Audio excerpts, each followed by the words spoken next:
शायद मैं ऐसा एक मंच पर बैठा हुआ व्यक्ति हूँ या उनमें से हूँ कि जिसने आपातकाल में कोई कारावास की सजा नहीं भुगती या कभी भूमिगत रहने का कोई संबंध नहीं आया।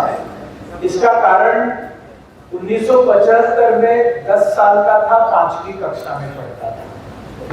लेकिन मेरे पिताजी पत्रकार थे और हम सब राष्ट्रीय स्वयंसेवक संघ का परिवार है। पुणे में हमारा घर है। पुराना जो घर था उसको एक तहखाना था, तहखाना। और उस जमाने में चूंकि हमारे घर में सब आरएसएस के कार्यकर्ता थे और संघ पर प्रतिबंध लगा था, तो सामने वाले दरवाजे के रास्ते के उस पार एक प्रभात न्यूज़पेपर का ऑफिस था, उसकी बिल्डिंग थी। वहां से इंदिरा गांधी के गुप्तचर हमारे घर के ऊपर निगरानी करते थे, कौन आ रहा है कौन जा रहा है। लेकिन उन लोगों को पता नहीं था कि हमारे घर को एक पिछड़ा दरवाजा भी है। और सिर्फ पिछड़ा दरवाजा नहीं है तो घर बनाते समय पता था कि दुष्टों का राज है, कभी ना कभी ऐसा संकट आएगा, तो तहखाना भी बना के रखा था। 1965 में घर बनाया, तब तहखाना बनाया था जिसका उपयोग 75 में हो गया। और कई सारे जिस तरह से स्वाधीनता सेनानी थे, उस तरह से यहाँ पर सब जो बैठे हुए हैं ये लोकतंत्र सेनानी है। लोकतंत्र सेनानी लोकतंत्र की, प्रजातंत्र की रक्षा करने के लिए जिन्होंने अभूतपूर्व असीमित त्याग किया, अपने परिवार के बारे में नहीं सोचा और इस देश के अंदर गणतंत्र की रक्षा करने के लिए, संविधान की रक्षा करने के लिए आपातकाल के जबरदस्ती थोपने के बाद संघर्ष करके जेल में जाने का रास्ता चुना, ऐसे लोग यहाँ पर है। आपको मैं सम्मान पूर्वक प्रणाम करता हूँ और मैं ये बिल्कुल मानता हूँ कि आपकी अगर कोई पीड़ा है, आपकी अगर कोई व्यथा है, तो उसको संवेदना के साथ, स्नेह के साथ, अपनापन के साथ देखा जाना चाहिए और उसके ऊपर जो उचित कार्रवाई है वो करनी चाहिए। मैं इतना जानता हूं, महाराष्ट्र प्रदेश में लोकतंत्र सेनानियों को पेंशन मिलता है। सब राज्यों में मिलता है कि नहीं मैं अभी तक अनभिज्ञ हूं, लेकिन जिन राज्यों में नहीं मिलता है उन राज्यों में लोकतंत्र सेनानियों को पेंशन मिलना ही चाहिए। उनको पेंशन मिलना ही चाहिए, ये मेरा व्यक्तिगत मत है। और जब भारतीय जनता पार्टी की सरकार महाराष्ट्र में आई, तब ये अगर देना शुरू किया तो बाकी सरकारों ने भी देना चाहिए। अभी अभी मुझे विजय गोयल जी ने या सत्यनारायण जटिया जी ने बताया कि दिल्ली में हमने कहा है कि हम देंगे करके, दिल्ली प्रदेश में अभी भी उन्होंने मुझे बताया। तो साथियों, मुद्दा यह है कि मेरे घर के अंदर पिछले दरवाजे से आप जैसे लोग आते थे और मुझे याद है मेरी दादी थी, तो रात को 12 बजे 1 बजे उठकर 20-20, 30-30 लोगों का खाना बनाने का काम, रात को उठकर नींद से जो भी उस समय संभव है वो सब खाना बनाने का काम वो करते थे।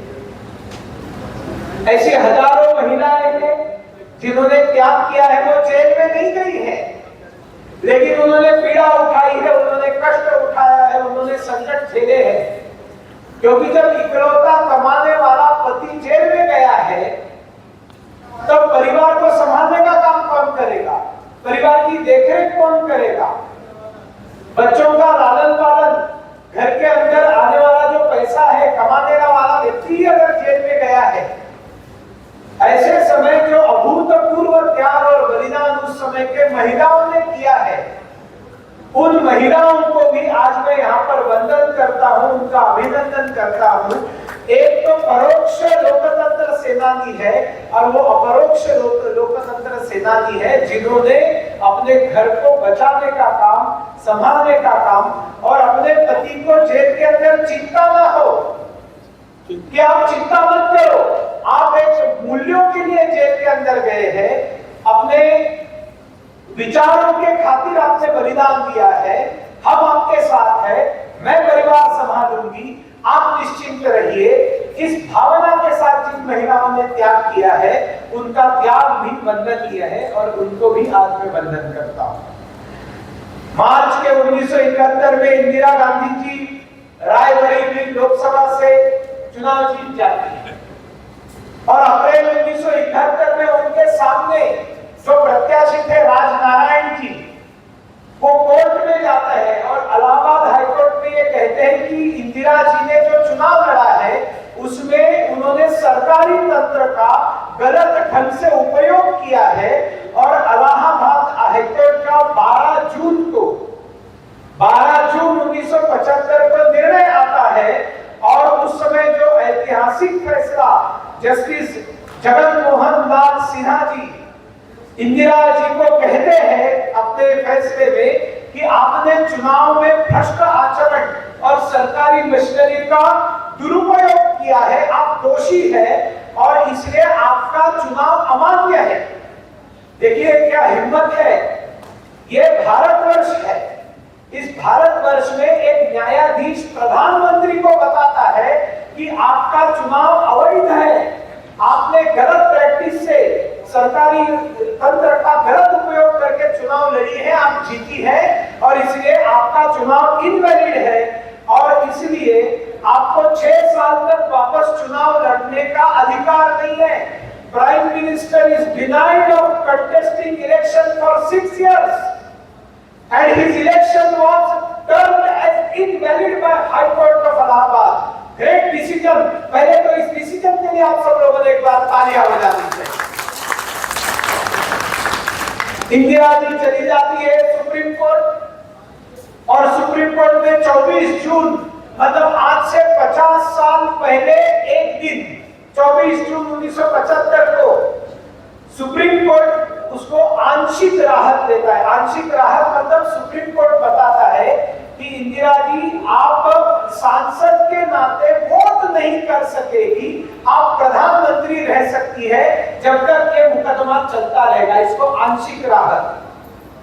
और फिर जब जस्टिस वी.आर. कृष्ण अय्यर जो सुप्रीम कोर्ट के जस्टिस है इस मुकदमे को देख रहे हैं, उन्होंने बाद में इस बात को माना है और उन्होंने कहा है कि मेरे ऊपर सरकार से दबाव था, केंद्रीय मंत्री थे सरकार में गोखले जी, उन्होंने प्रेशर डाला था, मिलने के लिए बुलाया था। 25 जून आज से बराबर 50 वर्ष पहले साथियों क्रांति सूर्य जयप्रकाश नारायण जी आवाहन करते हैं, क्रांति सूर्य जयप्रकाश नारायण जी आवाहन करते हैं, कुर्सी खाली करो जनता आ रही है। इंदिरा जी को इस्तीफा देने के लिए एक बहुत बड़ी रैली का आयोजन इस रामलीला मैदान पर होता है आज से 50 साल पहले। आज हम यहाँ कॉन्स्टिट्यूशन क्लब में बैठे हैं, ये वही समय है। इसी समय 50 वर्ष पहले रामलीला में वो भव्य रैली जिसमें अभूतपूर्व जनसागर आ गया, ये बताने के लिए इंदिरा जी कुर्सी खाली करो जनता आ रही है। इंदिरा जी डर जाती है और प्रधानमंत्री पद छोड़ना नहीं चाहती, सत्तारूढ़ है और अपने पद पर बने रहने के लिए, पावर पर बने रहने के लिए इंदिरा जी रातों रात एक आदेश देती है और इस देश के अंदर आंतरिक खतरा, न जाने कौन सा आंतरिक खतरा, आंतरिक खतरे का हवाला देकर इंदिरा जी इस देश पर जबरदस्ती आपातकाल थोप देती है। फखरुद्दीन अली अहमद रातों रात उसके ऊपर हस्ताक्षर कर देते हैं।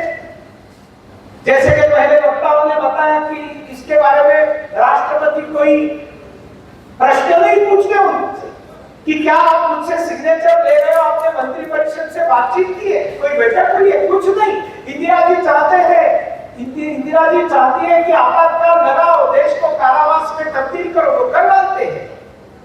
और संविधान के अनुच्छेद 352 के तहत आंतरिक आपातकाल लागू होता है। वो आज का दिवस है।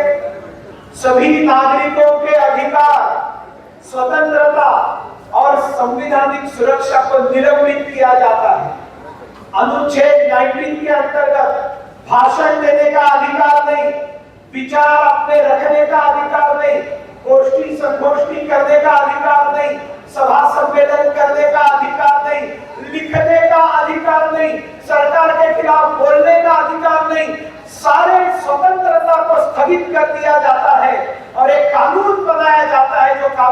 मालूम रहना चाहिए, maintenance of internal security act, maintenance of internal security act नाम का एक एक्ट जिसको MISA मीसा कहा गया।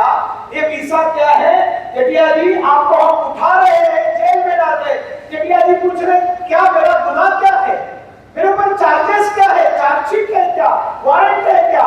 नहीं, आपको मीसा के अंतर्गत अंदर डाल रहे हैं। मीसा के अंदर मतलब भारत की सुरक्षा को आपसे खतरा है, भारत की सुरक्षा को, आंतरिक सुरक्षा को आपसे खतरा है, ऐसे बोलकर गिरफ्तार करके जेलों में ठूस दिया जाता है। और ऐसे लाखों लोगों को उठाकर घर से जेल के अंदर ठूस देते, बताते हैं भारत की आंतरिक सुरक्षा को आपसे खतरा है। और डिफेंस ऑफ इंडिया के रूल्स के अंतर्गत उनको अंदर डाल देते। प्रेस की स्वाधीनता, आप न्यूज़पेपर में कुछ अगेंस्ट सरकार के लिख नहीं सकते। तो उस समय इंडियन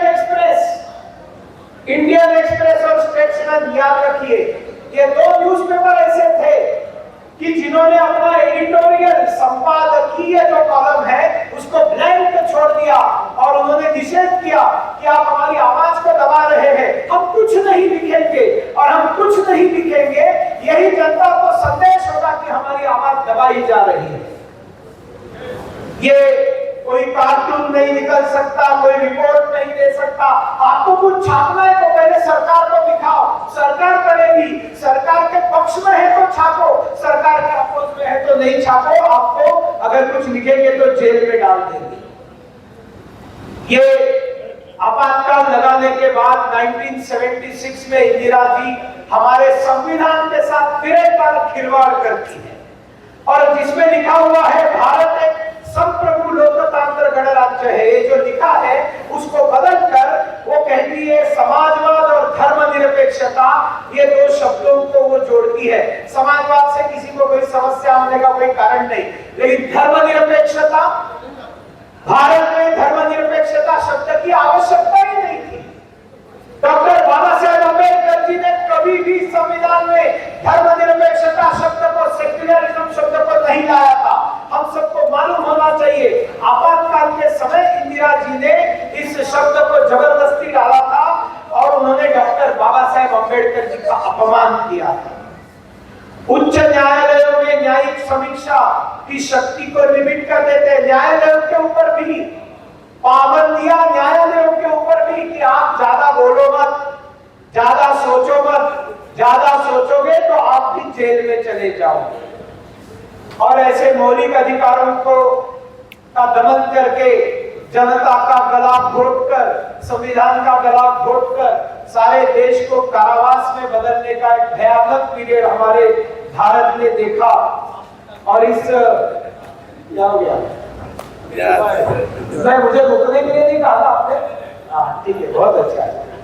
तो इसलिए अभी इलेक्शन संसद के आप लोगों को जानकारी में होना चाहिए, क्रांति सूर्य जयप्रकाश नारायण जी, श्रद्धेय भारत रत्न अटल बिहारी वाजपेयी जी, श्रद्धेय भारत रत्न लालकृष्ण आडवाणी जी, भारत के प्रधानमंत्री जो बाद में बने वो मोरारजी देसाई जी, चंद्रशेखर जी, ऐसे महान नेताओं को बिना किसी सबूत के, बिना किसी चार्जशीट के उठाकर जेल के अंदर डाल दिया गया, बिना मुकदमा उनको जेल में डाला गया। नरेंद्र मोदी जी जो आज के प्रधानमंत्री हैं, साथियों, आज ये पुस्तक का अनावरण हुआ है, अभी प्रकाशन हुआ है और उस पुस्तक में नरेंद्र मोदी जी ने गुजरात में जो आपातकाल में काम किया, मौजूद है, जानकारियां दी। पर्यावरण भी नरेंद्र मोदी जी तब राष्ट्रीय स्वयंसेवक संघ के स्वयंसेवक थे, कार्यकर्ता थे, संघ के प्रचारक थे। और प्रचारक के रूप में आपने देखा होगा कि सिख बंधु का एक मेकअप करके पूरा जिस तरह से उन्होंने हुलिया बदल लिया और सिख बनकर वो घूमते रहे और आपातकाल के खिलाफ जन जागृति का काम करते रहे, अलग अलग भेष बदलकर आज हमारे जो प्रधानमंत्री बने हैं, उन्होंने बहुत बड़ा योगदान गुजरात में इस आपातकाल के समय दिया है। और उन्होंने किताब भी गुजराती में लिखी थी उस समय, और उसके बाद में उसका हिंदी अनुवाद भी हुआ, क्योंकि ये किताबें जरूरी है।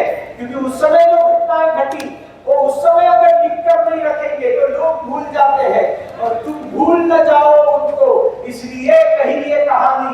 ये जो बात है ये इसलिए किताबों का महत्व है। मेरा आप सबसे निवेदन है, खास करके युवा जो बैठे हैं, युवा पीढ़ी से मेरा निवेदन है कि आपने आपातकाल के ऊपर लिखी हुई किताबों को भी पढ़ना चाहिए। ये अपने आप को राजकुमार समझते थे, इंदिरा गांधी के बेटे राजीव गांधी अपने आप को राजकुमार समझते थे, उनके संजय गांधी जो भाई है वो भी अपने आप को राजकुमार समझते थे। ये जो दर भटकता घूम रहा है बेवकूफों की तरह, जो स्टेटमेंट देकर घूम रहे हैं राहुल गांधी, ये भी अपने आप को राजपुत्र समझते हैं। लेकिन उस समय के जो अपने आप को राजकुमार समझते थे, ऐसे संजय गांधी ने जबरदस्ती नसबंदी कराई, लाखों मर्दों की नसबंदी कराई, उनके इच्छा के बगैर उनकी नसबंदी कराई। एक जबरन एक अभियान चलाया गया और दिल्ली और ऐसे अन्य राज्यों के अंदर झुग्गी झोपड़ियों को हटाया गया। इंदिरा गांधी भाषण देती थी गरीबी हटाओ, और ये संजय गांधी चले जाते थे और गरीबों के ऊपर बुलडोजर चलाकर गरीबों की बस्तियां उजाड़ते थे, और वहां पर 5 स्टार कॉलोनी और 5 स्टार होटल बनाने के लिए ये सारा किया गया था, और उनके गरीबों का कोई पुनर्वास नहीं किया गया।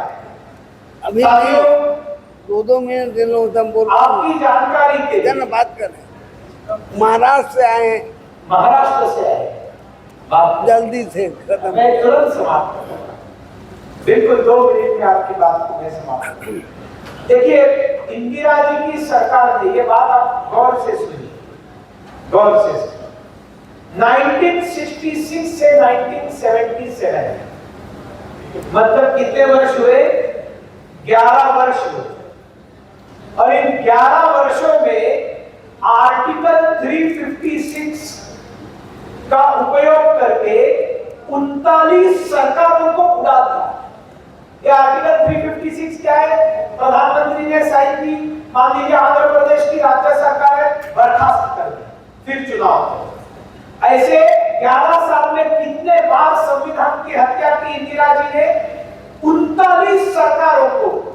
आज एक देश एक चुनाव की बात प्रधानमंत्री जी कर रहे हैं ताकि देश का खर्चा बचे, पैसा बचे, समय बचे, ऊर्जा बचे। 39 राज्य सरकारों को उड़ा दिया क्योंकि कांग्रेस के हिसाब से नहीं चल रही थी, उनके मनमर्जी से नहीं चल रही थी। किशोर कुमार ने बताया, गाने वाला किशोर कुमार, उसने बताया कि मुझे गाना नहीं गाने दे रहे, मतलब वो काम है आपके सरकार के समर्थन में, इमरजेंसी के समर्थन में गाना नहीं गाऊंगा, तो उनके टेलीविजन के ऊपर और आकाशवाणी पर गाने बंद कर दिए। आंधी नाम की फिल्म आई, किस्सा कुर्सी का फिल्म आई, उसके ऊपर पाबंदी लगाई। फिल्मों के स्क्रिप्ट भी आपको दिखाने हैं तो आप परमिशन लेकर करने पड़ते थे। साथियों, मैं अपना विषय समाप्त करता हूँ। कांग्रेस देश भर में संविधान खतरे में बताती है। ये काला दिवस हमने भूलना नहीं चाहिए। मैं आयोजकों का, संपूर्ण क्रांति राष्ट्रीय मंच के सभी पदाधिकारियों का बहुत बहुत अभिनंदन करता हूँ। आप एक बड़ा कार्य कर रहे हैं, मैं आपके इस कार्य में आपके साथ हूँ। बोलिए भारत माता की।